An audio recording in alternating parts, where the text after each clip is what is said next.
이사야 60장 1절에서 3절의 말씀 우리 다 함께 같이 합독하도록 하겠습니다. 같이 읽겠습니다. 일어나라 빛을 발하라 이는 내 빛이 이르렀고 여호와의 영광이 내 위에 임하였음이니라. 보라 어둠이 땅을 덮을 것이며 캄캄함이 만민을 가리려니와 오직 여호와께서 내 위에 임하실 것이며 그의 영광이 내 위에 나타나리니 나라들은 내 빛으로 왕들을 비치미는 내 강명으로 나아오리라. 아멘. 오늘 이사야 60장 1절에서 3절의 말씀을 가지고 일어나 빛을 발하라는 제목으로 우리가 함께 은혜를 나누고자 합니다. 먼저 오늘 본문의 내용의 배경을 보면 이스라엘 백성들이 바벨론의 포로 생활을 마치고 귀환하는 사람들에게 하나님이 주시는 격려의 말씀입니다. 바벨론의 70년 동안 바벨론의 포로로 살다가 벅찬 가슴을 안고 예루살렘에 귀환한 이들을 앞에는 희망과 꿈을 가지고 왔는데 현실은 그렇지 아니했다라는 것입니다. 그들이 봤던 그 예루살렘은 폐허가 되어 있었고 그리고 말 그대로 사람이 살지 못하는 그러한 곳의 도성으로 변해버린 그 모습을 바라보는 이스라엘 백성들은 그들의 마음에 가슴이 무너지는 그러한 슬픔과 그리고 또한 그들 속에서는 희망이 사라져버리고 절망 가운데 그들이 생각하게 되었고 그리고 어떻게 살아가야 하는가, 어떻게 우리가 이곳에서 재건을 하고 어떤 마음으로 우리가 서로를 협력해서 아름답게 살아갈 수 있을까. 그들의 마음속에는 고민이 쌓여 있었습니다.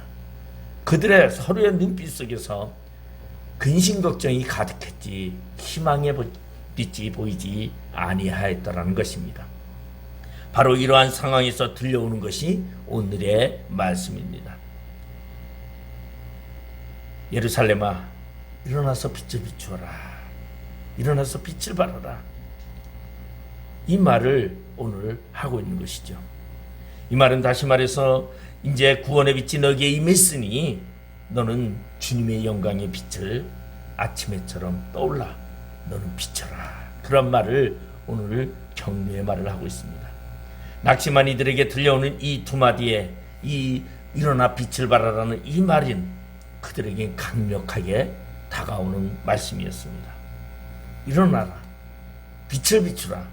이것은 다시 말해서 그들에게 다시금 소명을 부여하게 하는 그러한 내용이었습니다. 지금까지 그들은 삶을 살아오면서 평탄하게 살아오면서 그저 그냥 하나님이 인도하신다라는 생각 속에서 그들은 살아왔던 것입니다.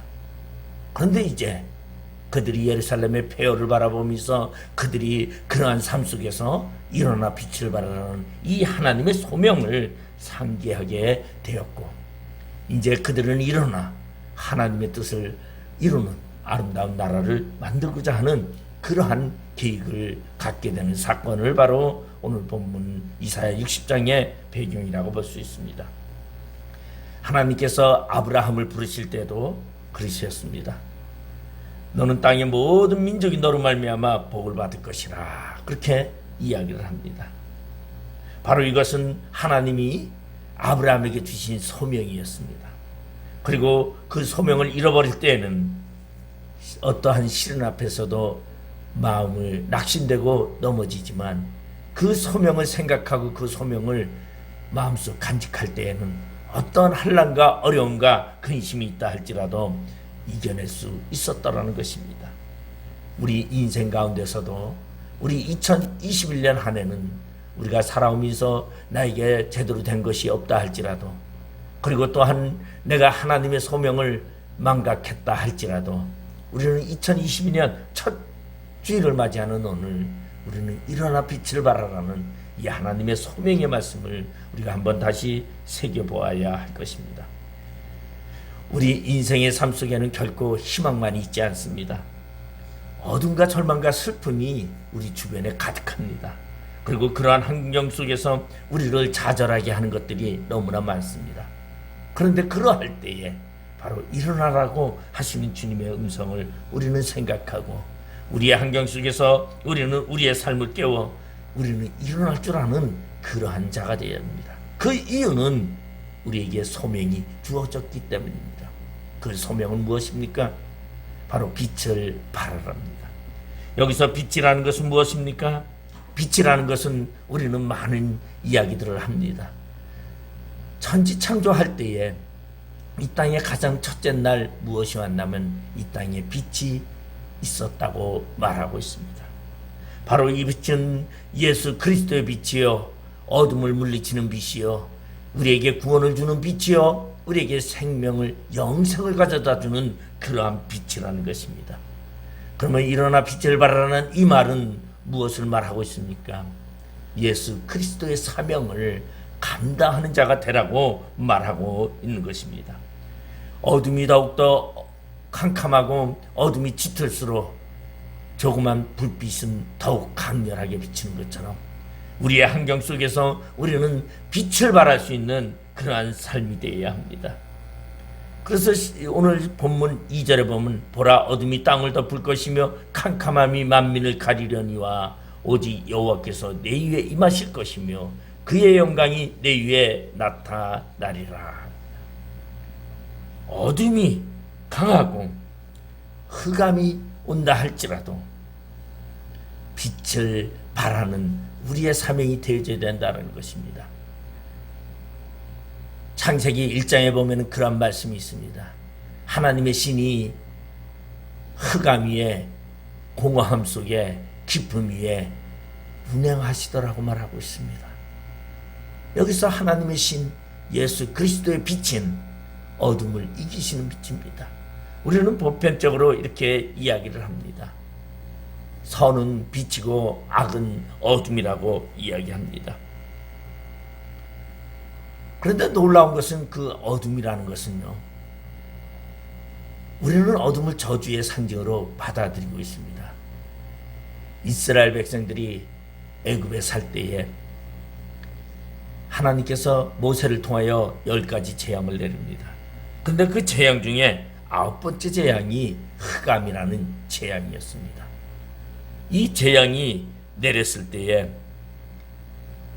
애굽 사람이 사는 그곳은 캄캄했다고 말하고 있습니다.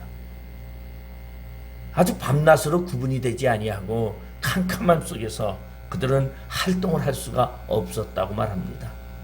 그러면 우리가 말하는 이 애굽의 신은 무엇을 섬깁니까? 태양신을 자처하는 그러한 그들에게 어둠이 내려서 그들이 활동하지 못하게 했다고 말하고 있습니다. 그런데 이스라엘 백성들이 사는 고센 땅에는 빛이, 강명한 빛이 환하게 비쳐 있었다라는 것입니다. 바로 우리가 이 세상을 살아가면서 이 세상이 아무리 어둡다 할지라도 오늘 빛을 가지고 사는 사람들에게는 항상 강명한 빛이 우리를 비친다라는 것입니다.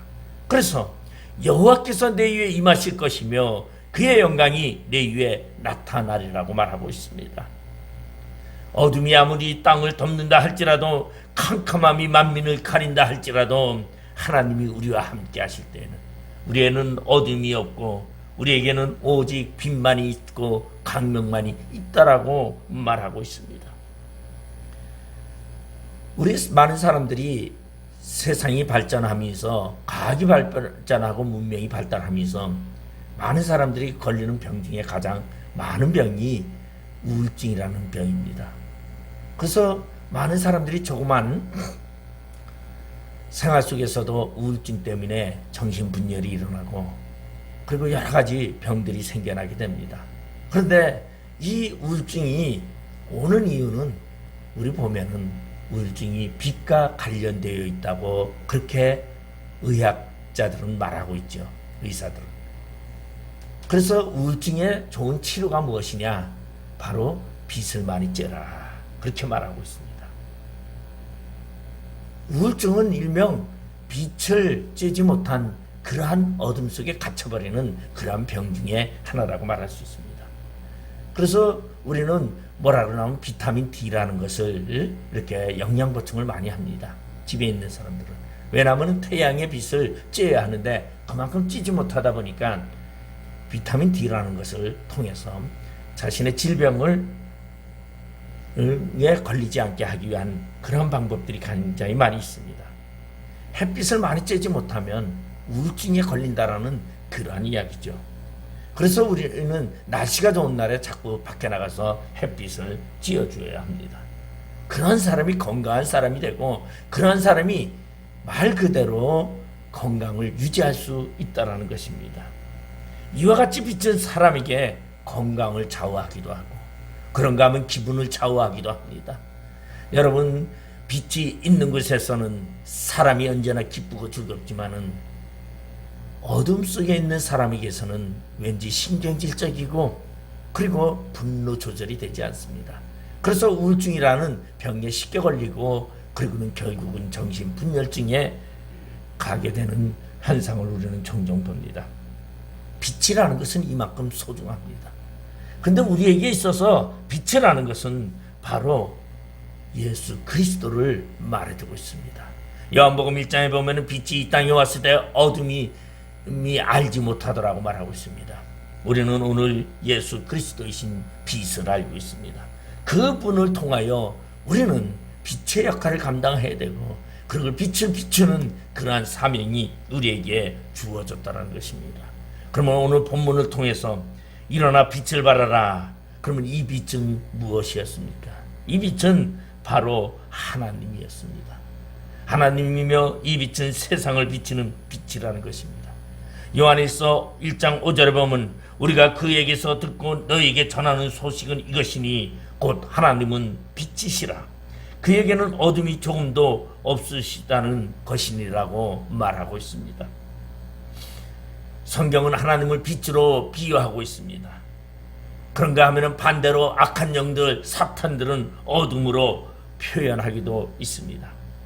빛은 의의 상징이요 어둠은 악의 상징으로 표현되고 있습니다. 사람의 형상도 원래 하나님의 모양대로 창조되었습니다.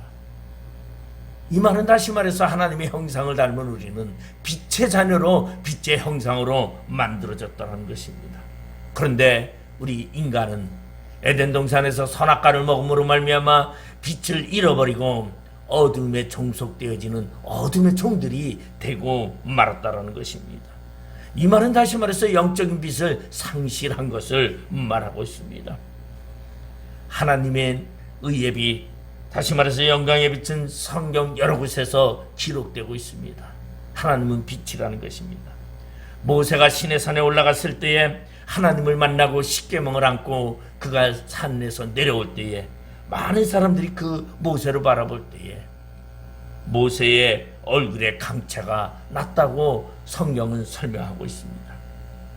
그런가 하면 신약성경에도 예수님께서 변화산이라고 불리는 곳에 베드로와 야고보와 요한을 데리고 그곳에 올라가셨을 때에 예수님의 얼굴이 해같이 빛나며 그의 옷이 빛과 같이 씌어졌더라고 성경은 이야기하고 있습니다.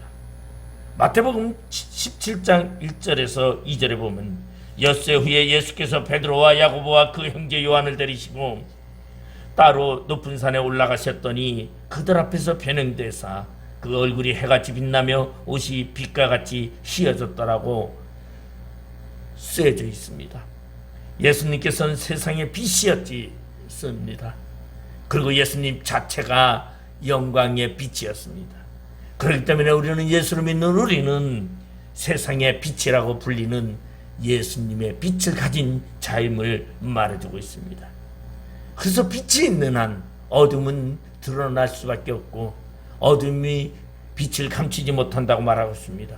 그래서 마태복음 5장에 보면은 너희는 세상의 빛이라 산 위에 있는 동네가 숨겨지지 못하리라고 말하고 있습니다. 바로 빛 대신 우리가 영적으로 어둠 속에 깔려있는 이 세상 가운데 영적인 빛을 발하여 이 어둠을 물리치고 우리가 하나님의 빛을 통하여 우리가 이 땅에 강명을 가져다주는 그 사역을 우리는 해야 한다는 것입니다. 그것이 바로 2022년 우리 목양교회가 해야 할 일입니다. 우리는 세상의 빛입니다. 우리는 예수 그리스도로 말미암아 얻은 그 빛을 우리는 간직한 자입니다. 그런데 그 빛을 가만히 있으면 되지 않습니다. 그 빛은 어떻게 비춰야 하느냐? 일어나라고 말하고 있습니다. 이 말은 다시 말해서 우리 보면은 마태복음 5장에 예수님께서 비유로 말씀하신데 그렇게 말씀하고 있어요. 등잔을 등경 위에 두나니, 등경 위에 두나니. 빛을 높은 곳에 둘수록 비춰지는 범위가 넓어진다는 것입니다. 다시 말해서 우리가 세상의 빛을 우리는 가졌기 때문에 우리가 일어날 때 높은 곳으로 자꾸 올려질 때 우리의 빛은 세상을 향해서 어둠을 향해서 점점 비쳐간다는 것입니다. 그 영역이 점점 커져간다는 것입니다. 그렇기 때문에 올해 한 해 동안에는 우리는 일어나야 합니다. 일어나는 것이 바로 높은 곳을 향해서 우리가 빛을 비추기 위한 우리의 삶을 표현하고 있다고 말할 수 있습니다. 우리는 예수 그리스도의 참된 빛, 진리의 빛, 영광의 빛, 어둠을 물리치는 그 빛을 우리는 가진 자이기 때문에 우리는 일어나 빛을 비칠 수 있는 그러한 삶이 우리 안에 있기를 바랍니다. 우리 고대 중세나 이렇게 많은 성인들이나 사람들의 주인공을 보면 화가들이 그림을 그릴 때에 우리 예수님의 사진을 봐도 그렇게 되어 있습니다. 그림을 봐도 이렇게 예수님 인물이 있으면 그 주변에 후광으로 빛을 이렇게 둥그렇게 그려놨습니다. 마리아도 그러고 많은 성화들을 보면은 그렇게 성인들의 주변에는 빛으로 이렇게 둘레를 후광을 그려놨습니다. 실제 그 사람들이 빛을 달고 다니는 건 아닙니다. 그 말은 무엇입니까? 그 사람의 거룩함을 말하고 그 사람의 진실됨을 말하고 그 사람의 삶의 참됨을 말하고 있는 것입니다. 다시 말해서 모세가 신에서 내려올 때에도 빛이 얼굴이 강채같이 빛났다는 것입니다. 이러한 빛, 우리 스데반이 사도행전 6장에 보면은 스데반이 돌에 맞아 죽을 때도 그의 얼굴은 광채가 났다고 합니다. 바로 우리 예수 그리스도를 믿는 우리에게는 이러한 빛의 광채가 주어졌다는 것입니다. 왜? 예수님이 우리의 마음에 있기 때문에 예수님을 통해서 우리가 구원받은 자고 빛을 가진 자이기 때문입니다. 여러분, 달이 빛을 내는 것은 무엇입니까? 태양을 통해서 빛을 받았기 때문에 그 다른 빛을 비출 수 있는 것입니다. 바로 달이 빛을 비추듯 우리는 빛이신 예수 그리스도로 통하여 우리는 세상에 예수 그리스도의 빛을 발할 수 있는 자입니다.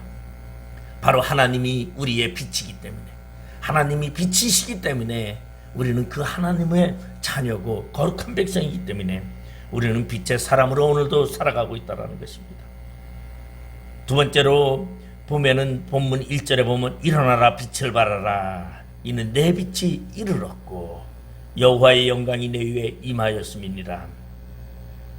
모든 성도들은, 하나님의 백성들은 일어나 빛을 비추라고 말하고 있습니다.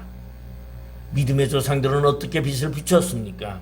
사도행전 6장에 보면 스데반은 유대인들에 의해서 박해와 고난과 그리고 순교, 돌에 맞아 죽는 순교의 장면이 나타납니다. 유대인 앞에서 하나님의 말씀을 전하는 그 스데반의 얼굴에는 물리적인 빛은 나지 않았지만 다른 모습으로 기록되어 있습니다. 스데반의 얼굴이 천사의 얼굴과 같더라고 표현되고 있습니다. 사도행전 6장 15절에 보면 공회 중에 앉은 사람들이 다 스데반을 주목하여 보니 그 얼굴이 천사의 얼굴과 같더라고 말하고 있습니다. 여기서 스데반의 얼굴이 천사의 얼굴과 같다고 표현된 것은 바로 고통스러운 상황 속에서도 평안함을 잃지 아니하고 성령 충만한 모습을 표현한 것입니다. 여러분, 우리가 빛을 가진 자이기 때문에 우리는 어둠과 어떠한 환경 속에 있다 할지라도 우리는 빛을 잃을 수가 없다라는 것입니다.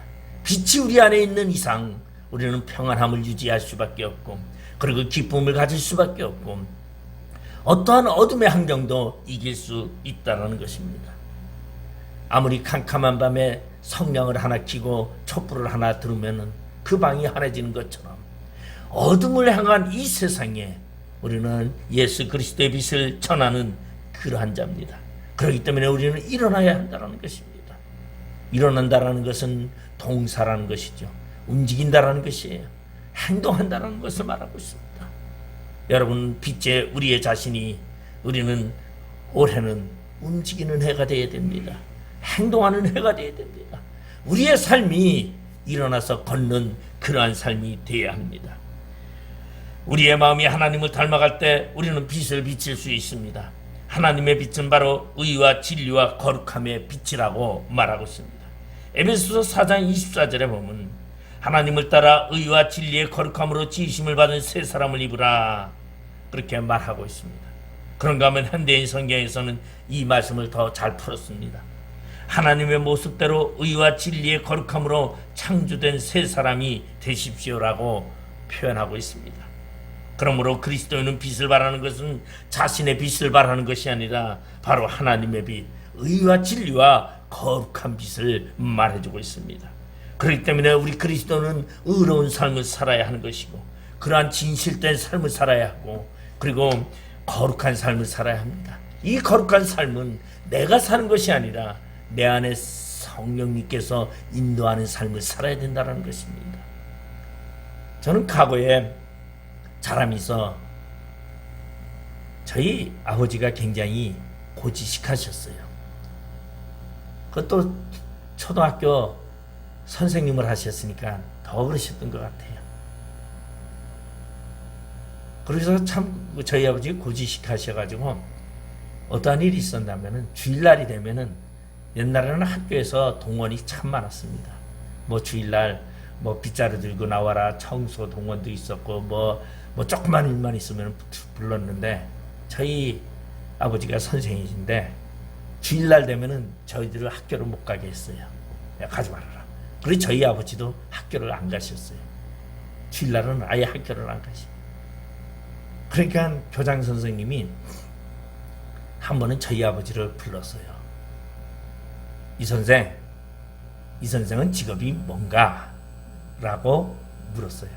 그때 저희 아버지가 그 교장 선생님에게 뭐라고 얘기했냐면, 저 직업은 예수 믿는 것입니다, 그렇게 말했어요. 그러니까 교장 선생님, 아니 그러면 자네 선생은 무엇인가? 라고 물었어요. 그때 저희 아버지가 그건 부직업입니다 라고 말했습니다. 이게 그 초등학교 그때 교장님이신데, 그래가지고 이 말로 일려가지고 아주 소문이 자자하게 났었죠. 이게 그렇게 고지식하셨어요. 학교 선생이 주일날 안 온다고 교장이 질책을 하는데, 주일날이면 전 교회 가야 됩니다. 그 선생인데 저희가 주일날 학교에서 오라고 막 하잖아요. 그러면은 저희가 학교로 가려면 저희 아버지는 못 가게 했어요. 학교 가지 마라. 그럼 그러면 학교 선생님이 무서워서 우리가 가려고 하면, 너희들 학교 가면 다 책들 다 불태워버린다고 선생님 아버지가 그러셨어요. 그러니까 저는 굉장히 그 주일날은 어떠한 일이 있어도 교회에 빠지면 안 된다라는 것이 각인이 돼 있었어요. 저희 아버지가 그러셨기 때문에. 그러니까 굉장히 그것만이 아니라 아주 주일날에는 꼼짝을 어디 하지 못하게 하셨어요. 그래서 아마 그러한 삶을 굉장히 오랫동안 살아오고, 그리고서는 저희 아버지가 늘상 하는 말이 어린아이 같이 말을 했어요. 그래가지고 참 제가 대학교 때는 그런 생각을 다 했어요.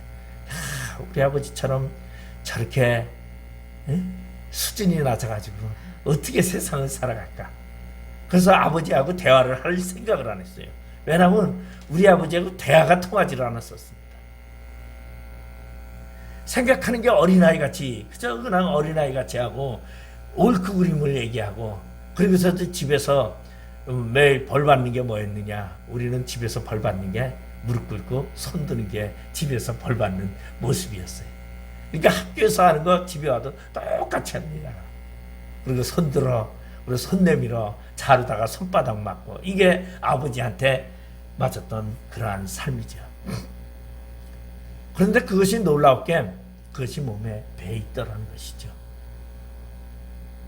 그래서 제가 아마 살아오는 그 환경을 보면은 굉장히 아주 죄를 너무너무 무서워하고 그거를 멀리하려고 했던 그러한 것이 있었습니다. 그런데 점점 지나가면서 제가 세상을 살면서 직장 생활을 해보니까 얼마나 힘든지 몰랐어요. 직장 생활이, 세상 생활이 이렇게 힘들었어요. 유혹도 많고, 그리고 세상이 전부 다 진실 가지고는 되지 않더라는 것을 알게 되면서 너무너무 힘들어서 제가 늘상 청년 때 했던 말이 뭐냐면, 예수 믿기가 이렇게 힘들구나, 예수 믿는 게 이렇게 힘들구나, 그렇게 얘기를 했어요. 근데 제가 간과했던 것이 있었죠. 뭐였습니까? 성령을 의지하는 믿음이 내 안에 없었다는 것입니다. 내가 거룩함을 유지하려고 살려고 노력했기 때문에 힘들었던 것이. 그리고 저는 사실은 제가 신학을 하고서 그러고서 성경에 눈이 띄어지면서 제가 믿음의 정립을 하게 되고, 믿음이 무엇이냐? 나의 행위가 아니라 예수 그리스도의 빛을 내 안에 모셔드는 것이 믿음의 행위라는 것을 알게 되고, 그리고 예수에 의한 나의 삶을 맡기는 것이 바로 믿음의 생활이라는 것을 알게 됐어요.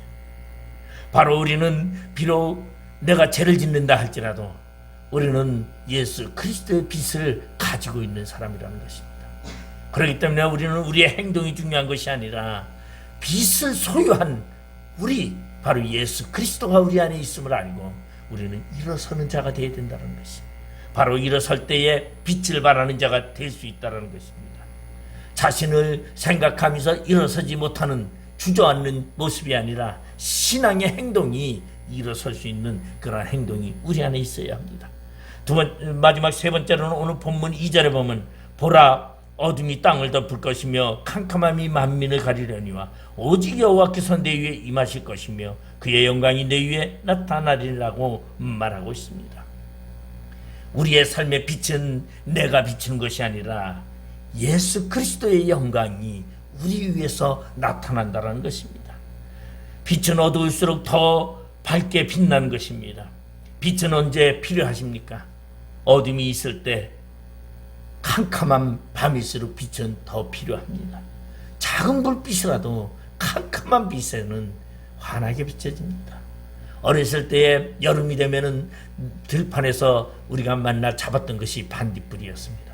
그래서 반딧불에 그 꽁지에 보면은 이렇게 줄로 세 줄로 갔는데 그게 형광빛 같이 비칩니다. 그러면 그걸 잘라가지고 눈가 위에도 붙이고 우리 얼굴에도 붙이고 그랬던 기억이 있습니다. 그래가지고 깜깜한 밤에 그걸 붙이고서는 도깨비불 장난이라고 그러면서 장난도 하고 많이 그랬던 기억이 있습니다. 밤이 깊을수록 빛은 더욱 드러나게 되어 있습니다. 세상이 더욱 타락할수록 우리 거룩한 빛은 드러나게 되어 있다는 것입니다. 바로 그리스도인의 삶은 우리가 어둠 가운데서 표현될 수 있다는 것입니다. 여러분, 세상을, 환경을, 주변의 여건을 탓하지 마십시오. 그것이 아무리 타락되고 어두워진다 할지라도 우리는 주님의 빛을 가진 예수 그리스도의 빛을 아는 자기에 우리는 세상을 향하여 빛을 비칠 수 있다는 것입니다. 그리고 예수로 말미암아 우리의 삶의 형통함이 넘치고 그 빛은 강렬해질 수 있다는 것입니다. 사도 바울은 우리의 삶에 대해서 이렇게 말하고 있습니다. 로마서 12장 2절에 보면, 너희는 이 세대를 본받지 말고 오직 마음을 새롭게 함으로 변화를 받아 하나님의 선하시고 기뻐하시고 온전하신 뜻이 무엇인지 분별하도록 하라고 말하고 있습니다. 여러분, 우리는 빛의 삶을 오늘도 살아야 합니다. 그리고 그 빛의 삶을 우리는 오늘도 증거하면서 살아야 합니다. 빛의 삶은 나의 이익이 아닙니다. 내 주권이 아니다라는 것입니다. 우리 창세기 13장에 보면은 아브라함이 조카 롯과 하는 이야기가, 이제 너와 내가 갈라서야 하는데 너가 좌하면 내가 우하고 내가 우하면 내가 좌리라고 하는 그러한 이야기가 나옵니다. 그러면 아브라함은 바볼에서 조카 롯에게 그렇게 말했을까요? 어느 땅이 좋고 어느 땅이 나쁜지 누구나 다 압니다. 근데 그러면 아브라함은 롯의 인격을 믿어서 그러한 말을 했을까요?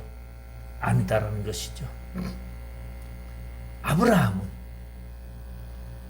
롯과 조카 롯의 집안과의 맨날 분쟁을 종결시키기 위해서 그는 제안을 하게 됩니다. 이 제안 속에는 희생이 들어갔습니다. 그런데 아닌 게 다를까 그 롯이 아이고 삼촌이 먼저 고르세요 하지 아니하고 자기가 보아두고 좋았던 그 소돔과 고모라 성과 같은 그 뜰 가나안 바로 천국과 같은 그러한 아름다운 뜰을 바라보면서 내가 저곳을 택하겠다고 이야기합니다. 아브라함은 그러할 때 그의 마음의 심정은 어떠했을까요? 내가 믿었는데 설마 이렇게 할 줄이야? 아니면은 롯이 아니야 삼촌 그렇게 하지 말고 우리 좋은 방법을 택합시다고 말할 줄 알았는데 그랬을까요? 그런데 놀라운 사건은 아브라함이 손해보는 것 같고 아브라함이 양보가 바보 같고 인간의 생각으로는 우둔한 것 같았는데 하나님께서는 그런 아브라함에게 나타나서 이야기합니다. 너가 동서남북을 바라봐라. 내가 받은 모든 땅을 내게 주리라고 하나님은 약속하시는 그 언약이 우리는 발견되고 있습니다. 오늘 우리의 삶 속에 여러분 환경과 주변이 아무리 없다 할지라도 우리 인간이 바보가 아니지만은 우리는 빛을 발하는 자로 삶을 살아가야 합니다. 왜? 그 빛 가운데 하나님의 역사가 함께하기 때문입니다. 하나님의 같이 우리와 함께 하시기 때문입니다. 올 한 해는 임마누엘의 하나님이 늘 함께하는 우리 그러한 삶이 되시기를 바랍니다. 여러분이 히틀러 무서운 정권 아래에 많은 대부분의 기독교 지도자들은 히틀러에게 동조하고 충성을 합니다. 그러나 그때 존 해퍼 목사님은 반대하고 잘못된 것을 서슴없이 지적했습니다. 히틀러의 암흑과 같은 그러한 세상 속에서도 존 해퍼 목사님은 결코 미친 자에게 운전대를 맡길 수 없다라는 말까지 해가면서 히틀러에게 그렇게 그는 저항을 했던 것입니다. 그것은 무엇입니까? 우리가 이 땅에 살아가면서 어둠과 저항해야 되는 이유는 내 힘이 아니라 예수 그리스도의 빛이 우리 위에 머물고 있기 때문에 하나님의 영광이 내 위에 나타나고 있기 때문이라고 성경은 말해준 것처럼 오늘 우리의 삶이 이러한 삶이 되시길 바랍니다.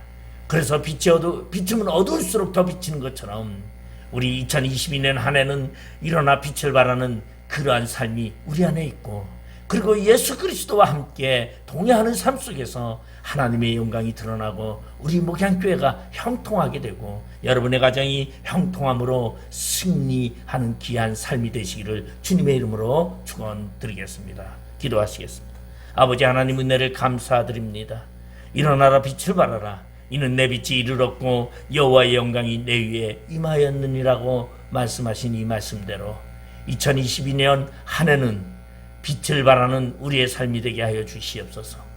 그래서 그 빛으로 인하여 우리에게는 풍성함이 넘치고 우리에게는 미래를 바라보며 장래를 바라보고 하나님의 영광을 바라볼 수 있는 영의 눈이 뜨게 하시고 이 땅에서 살아가면서 빛을 발하면서 주어지는 하나님의 놀라운 형통함의 복이 다가오게 하시고 그리고 우리의 삶은 하나님께 영광 돌리는 귀한 삶이 되게 하여 주시옵소서.